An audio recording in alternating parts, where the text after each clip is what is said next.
বিসমিল্লাহির রহমানির রহিম। আসসালামু আলাইকুম everyone, welcome to my channel. আজকে তৈরি করে দেখাবো অসম্ভব মজার একটা খাবার, যেটা কিনা বাসায় খুব কম সময় তৈরি করে নেওয়া যায়। আর এটা খেতে অসম্ভব মজার। আলহামদুলিল্লাহ আলহামদুলিল্লাহ, এত মজার আপনার বাসায় তৈরি না করলে বুঝতে পারবেন না। এটা এতটা মজার যে যে খাবে সে আপনার প্রশংসাই করতে থাকবে। আর বাচ্চাদের তো কোনো কথাই নেই, বাচ্চারা বারবারই বলবে যে এটা তৈরি করো, এটা তৈরি করো, যেমনটা আমার ঘরে হয়। এটা দেখে নিশ্চয়ই বুঝতে পেরেছেন এটা কি। এটা হচ্ছে দই বড়া, ঘরে তৈরি করা দই বড়া। এতটা সফট, তুলতুলে, দই ভরপুর। এটা আবার তৈরি করতে খুব বেশি কিছুর প্রয়োজন পড়ে না, এটা খুব সহজেই তৈরি করা যায়। আশা করছি আজকের রেসিপিটা সবার ভালো লাগবে। তো চলুন দেখে নেওয়া যাক এই দই বড়াটা কীভাবে তৈরি করতে হয়। তো এইখানে আমি একটা মিক্সিং বলে 1 কাপ মাসকলাইয়ের ডাল নিয়ে নিয়েছি। এটাকে এখন ভালো করে ধুয়ে পরিষ্কার করে নিতে হবে। 3 থেকে 4 বার পানি চেঞ্জ করে এটাকে ধুয়ে পরিষ্কার করে পানি দিয়ে ভিজিয়ে রেখে দিতে হবে 6 থেকে 7 ঘন্টা। খুব ভালো হয় যদি ডালটাকে সারা রাত্রের জন্য ভিজিয়ে রেখে দেওয়া যায়। ভিজিয়ে রাখার কারণ হচ্ছে ডালটা পানি খেয়ে ফুলে একদম টইটুম্বুর হয়ে যাবে, নরম হয়ে যাবে, তখন এটাকে ব্লেন্ড করে নিতে বা বেটে নিতে সুবিধা হবে। তো আমি এটাকে ভালো করে পরিষ্কার করে নিয়েছি। এখন এটাকে একদম ডুবো পানিতে ভিজিয়ে রেখে দিব 6 থেকে 7 ঘন্টা। তা আমি 7 ঘন্টা পরে আপনাদেরকে ডালটাকে তুলে দেখিয়ে দিচ্ছি। এখন এটাকে আবার একটু কষলে কষলে ধুয়ে পরিষ্কার করে পানিটাকে ঝরিয়ে নিব। ডালের ভিতরে অনেক সময় কালো ময়লা থাকে, তো এগুলাকে ভালো করে বেছে তারপরে ধুয়ে পরিষ্কার করে নিতে হবে। এরপরে পানি নিগড়ে আমি একটা ব্লেন্ডার জগে এই ডালগুলোকে অল্প অল্প করে দিয়ে সামান্য পরিমাণ পানি এটার সাথে দিয়ে তারপরে আমি এটাকে ব্লেন্ড করে নিব। একদম মিহি পেস্ট করে এটাকে ব্লেন্ড করে নিতে হবে।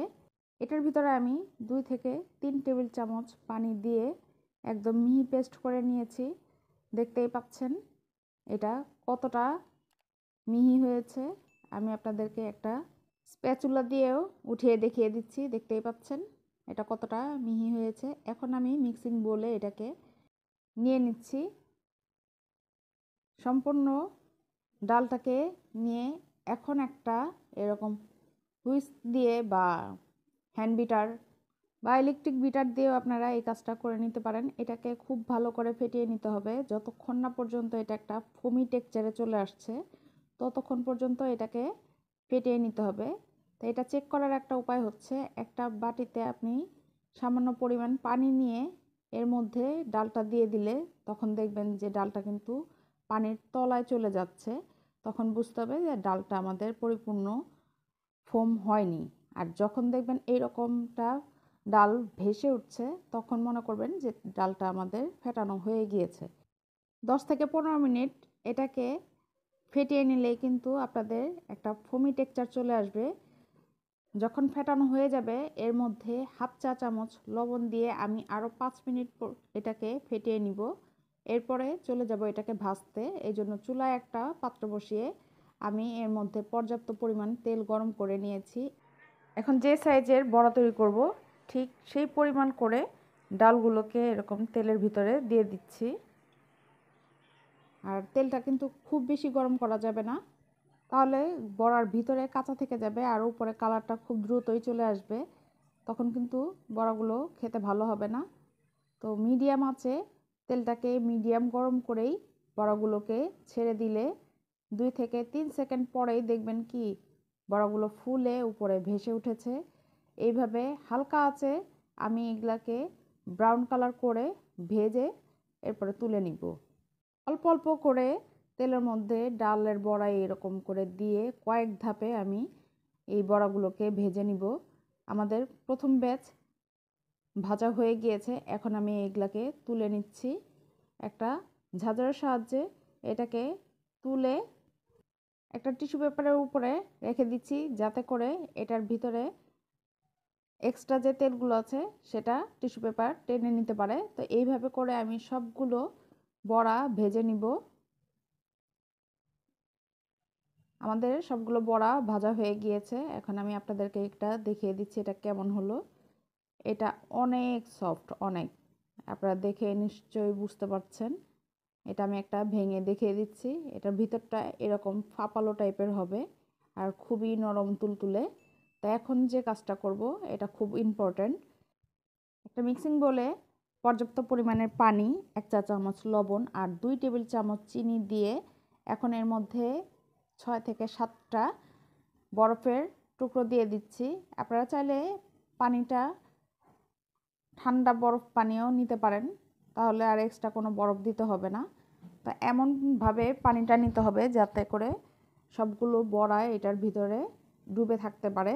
আর এই চিনি আর লবণটা দেওয়ার কারণ হচ্ছে এই পানিটাই কিন্তু বড়াগুলো টেনে নিবে আর এটাতেই বড়াগুলো আরও বেশি সফট হয়ে যাবে। বড়াগুলোকে আমি 10 মিনিটের জন্য ঢাকনা দিয়ে ঢেকে রেখে দিয়েছিলাম। দেখতেই পাচ্ছেন পানিগুলো কিন্তু টেনে একদম টইটুম্বর হয়ে গিয়েছে। বড়াগুলো দেখতে একদম রসালো, যে মিষ্টি থাকে না, ঠিক সেই রকম দেখা যাচ্ছে, মনে হচ্ছে রসগোল্লা, স্পঞ্জ রসগোল্লা যে থাকে সে এই রকম লাগছে। এখন বড়াগুলোকে এইভাবে হালকা হাতে চেপে পানিগুলোকে ঝরিয়ে একটা প্লেটে তুলে নিচ্ছি। এরপর একটা মিক্সিং বোলে 500 গ্রাম টক দই নিয়ে নিয়েছি। এর মধ্যে স্বাদ অনুযায়ী লবণ, 1/3 কাপ চিনি আর 6 থেকে 7টা বরফের টুকরো দিয়ে এটাকে খুব ভালো করে মিক্স করে নিতে হবে। বরফের টুকরাগুলো দেওয়ার কারণ হচ্ছে এই যে টক দইটা এটা একদম ক্রিমি টাইপের হয়ে যাবে। এর মধ্যে আমি 1 টেবিল চামচ গুঁড়া দুধ দিয়ে দিচ্ছি। গুঁড়া দুধ দিলে এটার টেস্টটা আরও অনেক গুণে বেড়ে যায়। আর আমি এখানে 1/3 কাপ চিনি দিয়েছি। আপনাদের যদি চিনি আরও বেশি বা কম লাগে আপনারা আপনাদের ইচ্ছা অনুযায়ী দিয়ে নেবেন। তো এটা মিক্স করা হয়ে গেলে এর মধ্যে দিয়ে দিচ্ছি 1/2 চা চামচ ধনিয়ার গুঁড়া, 1/2 চা চামচ টালা জিরার গুঁড়া, 1/2 চা চামচ চাট মশলার গুঁড়া। এই চাট মশলাটা আমি ঘরে তৈরি করেছি। এটা রেসিপিও আমি আপনাদের সাথে খুব দ্রুত শেয়ার করব ইনশাল্লাহ। আমি এখন এই মশলাগুলোকে দিয়ে দইটাকে খুব ভালো করে ফেটিয়ে নিয়েছি। এখন এর মধ্যে পানি ঝরিয়ে নেওয়া বড়াগুলো দিয়ে দিচ্ছি। অনেকেই অনেকভাবে দই বড়া তৈরি করে থাকে, দইয়ের সাথে পানি মিক্সড করে পাতলা করে তারপরে তৈরি করে নেয়। আমি এরকম ঘনটাই পছন্দ করি, এই জন্য আমি এটার সাথে আর কোনো ধরনের পানি মিক্সড করিনি। কারণ হচ্ছে বড়াগুলো এমনিতেই পানি খেয়ে টইটুম্বুর, এটার মধ্যে আমার কাছে মনে হয় না আর দইয়ের ভিতরে কোনো পানি দেওয়ার প্রয়োজন আছে। এরপরে যে আমরা পানি চিপে নিয়েছিলাম বড়া থেকে, এই দইয়ের ভিতরে ডুবিয়ে রাখার কারণে কিন্তু আপনার সম্পূর্ণ দইগুলোকে টেনে আবারও বড়াগুলো টইটুম্বর হয়ে গিয়েছে। দইয়ের ভিতরে ভিজিয়ে রেখে আমি সারা রাতের জন্য এটাকে নরম ফ্রিজে রেখে দিয়েছিলাম। এখন আপনাদেরকে আমি একটা প্লেটে পরিবেশন করে দেখিয়ে দিচ্ছি এটা দেখতে কেমন হলো। একটা প্লেটে আমি দই বড়া তুলে নিয়ে এর মধ্যে লাল মরিচের গুঁড়া, জিরার গুঁড়া, গ্রিন চাটনি আর তেঁতুলের চাটনি দিয়ে এটাকে আমি একটু পরিবেশন করে নিচ্ছি। আচ্ছা, তেঁতুলের চাটনি, গ্রিন চাটনি আর এই টক দই আমার ঘরে তৈরি করা। তেঁতুলের চাটনি আর গ্রিন চাটনির রেসিপি আমার চ্যানেলে দেওয়া আছে, আপনারা একটু কষ্ট করে দেখে নেবেন। আর টক দইয়ের রেসিপি আমি খুব দ্রুতই আপনাদের সাথে শেয়ার করব ইনশাল্লাহ। এরপরে আমি এর মধ্যে চানাচুর দিয়ে প্লেটটাকে সাজিয়ে নিয়েছি। সাজানোটা আপনাদের ইচ্ছা অনুযায়ী আপনারা যে কোনোভাবে সাজিয়ে নিতে পারেন। এরপরে আমি আপনাদেরকে দই বড়া কেটেও দেখিয়ে দিচ্ছি। বড়া কাটার পরে দেখতেই পাচ্ছেন দই খেয়ে কিন্তু বড়াগুলো টইটুম্বর। আশা করছি আজকের রেসিপি সবার ভালো লাগবে। আর এইভাবে দই বড়া তৈরি করলে আমার কাছে মনে হয় কেউ ফেল হবেন না, সবার দই বড়া একদম পারফেক্ট হবে। আর এই দই বড়াটা খেতে আলহামদুলিল্লাহ এত বেশি মজার, আপনারা বাসায় একবার হলেও এটা ট্রাই করবেন। আর ট্রাই করে থাকলে আমাকে কমেন্ট করে জানাবেন। আমার রেসিপিগুলো যদি আপনাদের একটু হলেও ভালো লেগে থাকে তো আমার চ্যানেলটিকে সাবস্ক্রাইব করে আমার সাথেই থাকবেন।